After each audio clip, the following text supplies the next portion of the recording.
Hollywood has no wonders in old age. And Gene Hackman, a legendary icon who once dominated an era, now lies cold and lifeless in a silent house. No fanfare. No spotlights. No final applause. Only the smell of decay mixes with the echo of death shrouded in unanswered questions. Missing for 9 days. Prescription drugs strewn across the table. A loyal dog just coldly registering the final beats of an exhausted heart. No one knows exactly what happened behind those closed doors.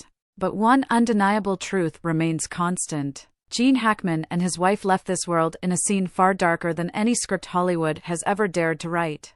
Accident? Crime? Or were they secretly planning their own final act? 5 theories. 5 doors leading to personal hell. Every door reeked of death and the shadow of unspoken lies. The house was eerily quiet. Not a single sound.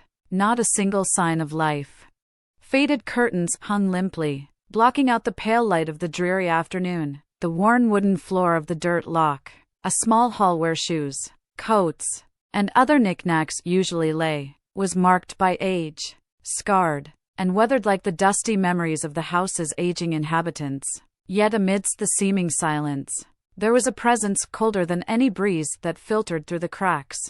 Gene Hackman lay there. Not in his bed, not in the living room where he sat quietly every evening, but sprawled on the floor in the laundry room. His posture was not natural, his large body slightly curled, one arm stretched towards the door, his fingers clenched as if he was trying to grab something invisible. His face was calm, but not like the peace of sleep or the peace of a man at the end of his life. It was the silence of something suddenly broken, not painful, but disturbingly unnatural. There were no visible signs of injury on his body, no bruises, no cuts, no signs of struggle or violence. At first glance, the police dismissed any suspicions of a violent entry or attack from outside. But it was this absence, this unsettling cleanliness, that became the most suspicious detail. Gene Hackman fell as if someone had flipped a switch without warning or resistance. In the darkness of unanswered questions lay a silent witness, something that could document his final journey without words. Deep in his chest lay a pacemaker, a tiny device that kept his heart beating faithfully for countless years. And it was this silent device that left the most memorable mark. According to the coroner's report, Gene Hackman's pacemaker last showed activity on February 17th, not February 26th, the day his and his wife's bodies were discovered in that ice house. This meant that Gene Hackman died almost 9 days before his wife. For 9 long days, his body lay motionless on the laundry room floor, unseen, unknown. The star who had once been adored by Hollywood was now merely a forgotten figure in a silent house where the only sound was the gentle ticking of time, slowly erasing everything. Even more terrifying was the lack of clear warning signs of its decline. Although Gene Hackman was 95 years old, he still lived a modest everyday life, walking around the neighborhood, talking to his longtime wife, and occasionally reflecting quietly in a faded notebook. No one expected that he would break down so suddenly. This event must have been a cardiac arrest caused by an abnormal heart rate. Dr. Michael Badden, a renowned forensic pathologist, explained on Fox Report, the pacemaker served as a little black box that recorded every beat and every missed beat. But why did this rhythm go out of sync so drastically on February 17th, causing Gene Hackman's body to go into irreversible stasis? Was it a simple heart arrhythmia, which is all too common in older people, especially those who have been living with a pacemaker for years? Or was there an external trigger, an invisible catalyst that started a deadly chain reaction in his aging body? Pills scattered on the table, recipes ready for him and his wife? Did a pill intended for someone else slip into his hand before he took the final steps into his fatal trap? Still unknown. This is where Gene Hackman fell, right next to the front door, which has sparked endless speculation. Did he try to go outside for help because he felt an invisible flood inside him? Or maybe he felt an approaching storm in his chest and instinctively moved to the nearest threshold, hoping to survive it? Nobody knows.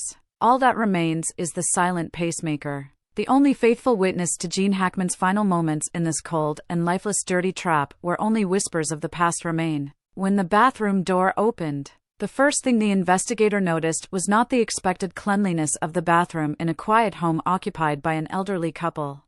Instead, there was disturbing chaos. Pills of various colors lay scattered across the counter, falling to the floor and slipping into the cold cracks between the tiles. An empty pill bottle lay on its side, the top torn off, as if it had been ripped open in a moment of panicked desperation. A small space heater had fallen over nearby, its cord hanging loosely as if someone was clinging to it, desperately trying to keep their balance, but to no avail.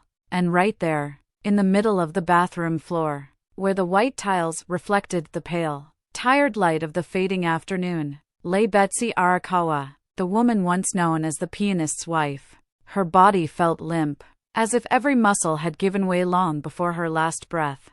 There were no signs of violence, fighting, or confrontation, but it was the lack of anxiety that made the scene even more disturbing. Betsy didn't die peacefully in her sleep.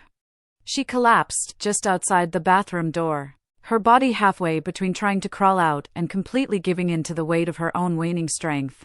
Her head rested lightly on the doorframe and her right hand stretched out toward the corridor, a corridor that, just a few steps away, led to the filthy trap where Gene Hackman had lain motionless for days. At first glance, it could have been dismissed as a simple fall, which happens all too often in older people with balance problems. But when you piece together every bit of the scene, the fallen radiator, the scattered pills, the unnatural position she was in, a much more disturbing picture emerged. This was no ordinary accident, but a desperate, silent struggle against something invisible and implacable, something that was closing in on Betsy's body and mind, drawing her into an abyss she could neither name nor escape. Layers of pill blister packs lay on the bathroom counter like hidden chapters of a story no one had fully discovered.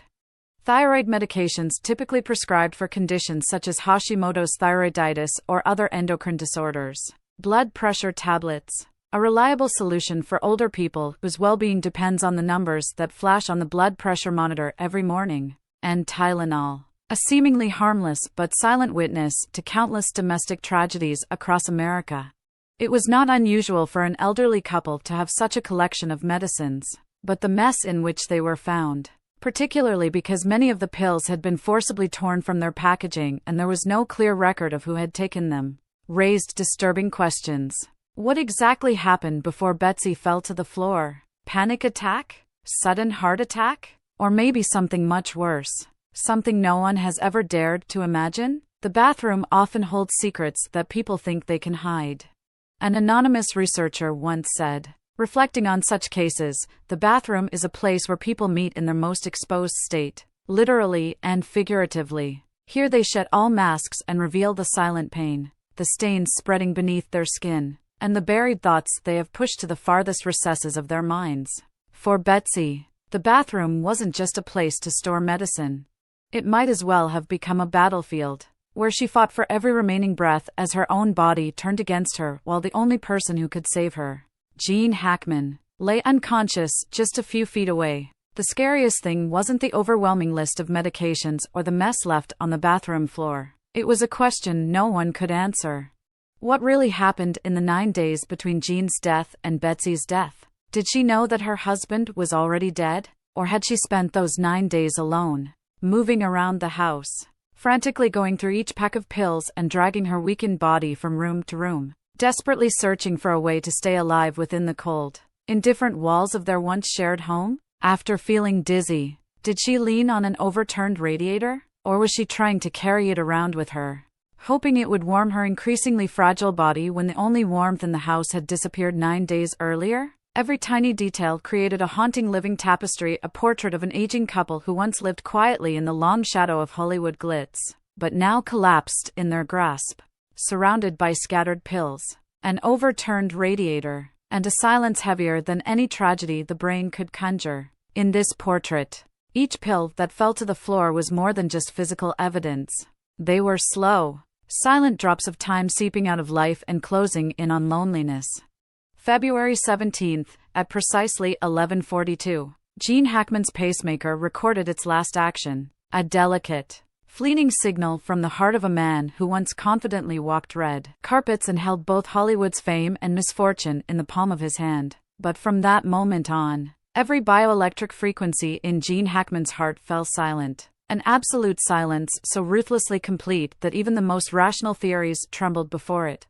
What really happened after 11:42 on February 17, when Gene Hackman's body was found on February 26, exactly 9 days after the last flash of his pacemaker? An eerie silence reigned in this modest home. No signs of a struggle. No strange smells in the air. No signs of a violent break-in. The front door was ajar, but all the locks were intact and the security system never stopped working. There were only 2 people in that house, Gene Hackman and Betsy Arakawa, and the 9 days lasted longer than a lifetime. Police called it the 9-day mystery. The first possibility, and perhaps the most compelling theory, was that Gene Hackman fell first, possibly in the garbage disposal or somewhere between the living room and the front door. A sudden heart attack or a silent, slow complication from the medications he took every morning. Betsy, the woman who had stood by him for the last 30 years of his life, found her husband motionless on the cold floor, panicked and shaking. She tried to call for help, but her hands were too weak. Or perhaps the drugs she took daily had numbed her mind and she couldn't punch out the right numbers. Hour after hour passed in this silent house, with only Betsy's faint breathing and the cold silence emanating from her husband's body. Finally, after countless attempts to call for help, Betsy collapsed alone in the bathroom, where pills lay scattered about like mute witnesses to her desperate fight for survival. The second possibility is poisoning, a scenario that may seem too dramatic for such a reserved, older couple. But the list of drugs found in the house suggested something much more disturbing. Perhaps they accidentally took the wrong pills or took them in dangerously high doses, triggering a cascade of side effects that their aging body simply couldn't handle. Tylenol, seemingly harmless, when combined with certain blood pressure medications, thyroid medications, and even mild sedatives, can cause internal seizures, disrupt heart rhythms, or worse, cause a sudden loss of consciousness that no one would notice until it was too late. A researcher once observed, sometimes the deadliest poisons are those that are taken every day. No exotic toxins. No elaborate murder plans. Sometimes the most terrifying culprit is a simple, familiar pill that penetrates the veins, overwhelms the nerves, and sends 2 souls into an unannounced sleep from which there is no return. The third possibility, the most terrifying of all, was the presence of an outside force. Somehow, someone had gotten into Gene and Betsy's house without leaving a trace, breaking down the door, or opening a window. Every surface was spotless, every zipper undamaged. If there was no physical break-in, why did the police immediately confiscate every cell phone in the house? Gene's phone, Betsy's phone, and even the old, seemingly useless tablet? There was a theory that no one dared to say out loud, that someone had taken control of their lives, of the devices they trusted, messages, calls, and even health tracking apps that were directly linked to Gene's pacemaker. If someone were able to infiltrate a remote control system for a pacemaker and disable it or disrupt its rhythm, wouldn't that person have ultimate power? The power to change Gene Hackman's life without even entering the room? The 9 missing days are not just a blank stretch of time. They are a pitch-black tunnel where each passing hour adds another question to the growing mountain of uncertainty. Did Gene die first? Betsy? Or were they both led into an inevitable scenario where they were isolated, abandoned, and pushed to the brink of survival solely by their own drugs, their own pain, and the distress signals that no one else ever received? The pacemaker stopped, and yet in the silence his last cry rang out, the last scream, a scream that was only heard 9 days later, when it was far too late, too cruel and disturbingly perfect to be dismissed as mere coincidence. But Zina, a name that seemed small, became the strangest piece in the grim puzzle of the final days in the home of Gene Hackman and Betsy Arakawa. Amidst the corpses, pill bottles, and sealed phones, the image of a small dog dying peacefully in an iron cage in the corner of the room sent shivers down every researcher's spine. Zina was no ordinary dog. She was Betsy's pride and joy and her last comfort during her years of isolation. The little medallions that had hung on Zinna's collar after each of Betsy's walks at the Westminster Dog Show were still intact on the shelf by the kitchen door. Betsy had no children. Zinna was the only four-legged child to whom she gave her love. Zinna never spent more than 3 hours in a cage in one day. For Betsy, the cage was not a place of isolation, but simply a small corner for training or when Zinna voluntarily returned to rest. But that night or those days, Zinna was locked up, the cage door shut tight, without a bowl of water or a crumb of food. Police found Zinna curled up in a ball, her legs tense and her body still cold from the previous days. Initially, investigators realized it was a different German Shepherd, perhaps due to a paperwork mistake or simply because they couldn't imagine that a respected show dog would die so alone. This minor professional oversight has inadvertently led to a number of unanswered questions. Did Zinna die before or after her owners? If she died first, why? Hunger, thirst, or some other cause? If she died later, why was she silent in the cage? Even though all of the dog senses sensed her approaching end, a loyal dog like Zinna, who spent his entire life at his owner's feet, should have scratched at doors, howled and used all his instincts to warn or try to save the people he considered his whole world. But no, Zinna was silent. Zinna died in the cage, as if someone had extinguished her strongest survival instinct. The cage, dead evidence, suddenly became the subject of a series of bizarre theories. One of the scariest theories. Someone deliberately locked Zinna up. No, Betsy, not Jean's. Because if one of them had locked Zinna up before she fell, there must have been an extremely urgent, even desperate, reason to do so. But why? Why would an elderly, single couple feel the need to lock their only beloved dog in a cage in a house where there was no sign of forced entry or danger? Another theory. Zinna was the first victim.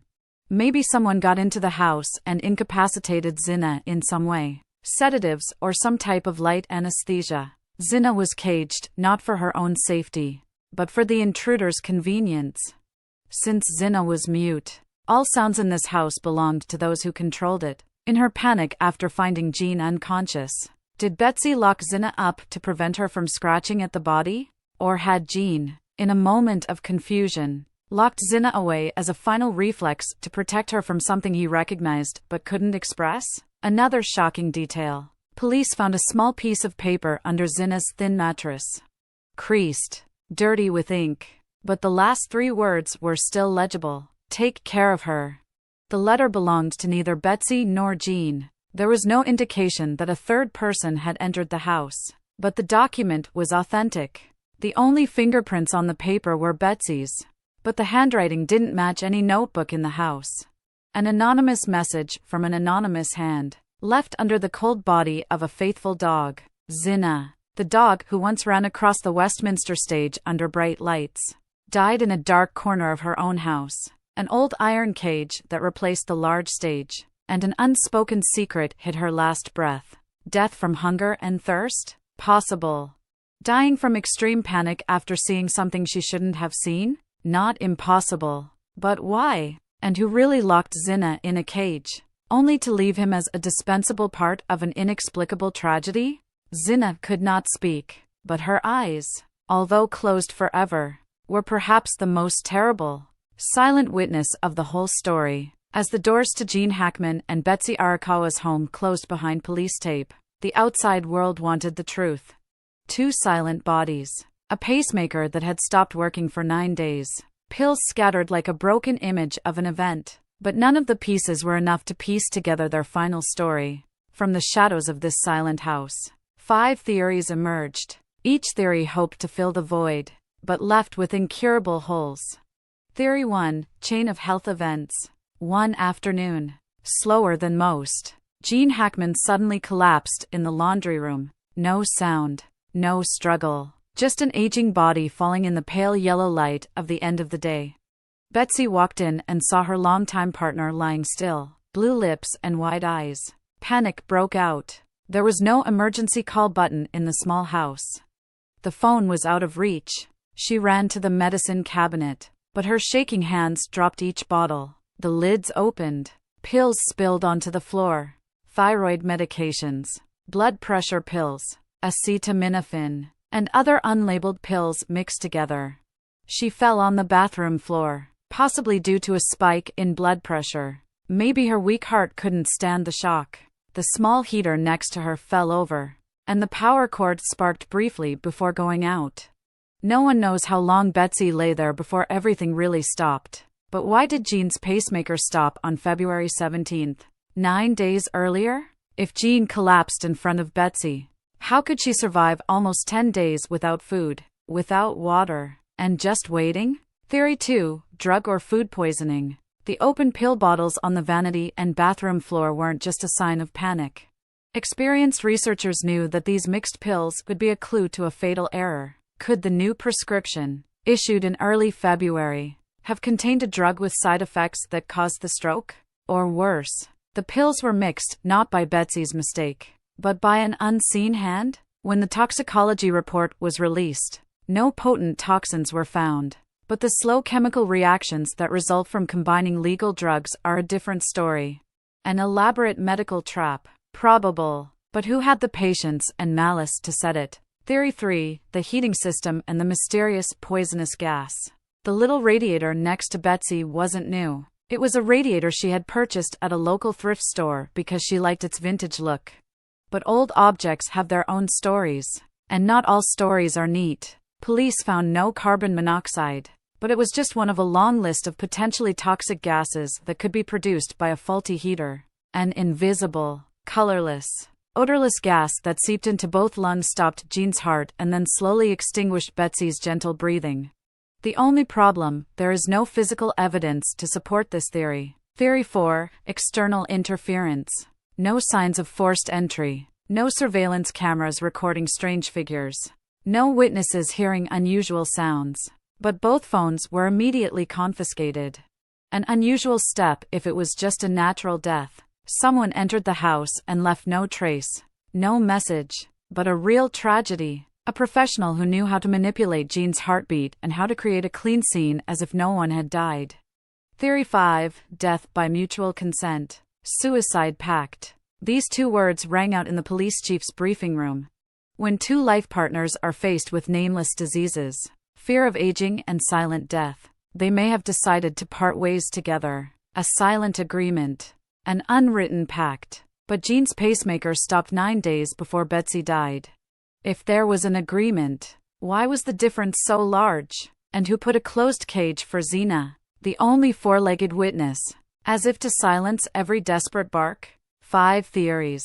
5 paths leading to a dense maze. Every road leads to a dead end. In this dead end, 2 names, Jean Hackman and Betsy Arakawa, quietly disappear, leaving a cold void where the truth may be buried forever. Amid the remains of cold bodies, scattered pills and a silent pacemaker, Jean Hackman and his wife left a maze with no exit. The truth still lurks in the mud of secrets, waiting for someone to dare to reveal it.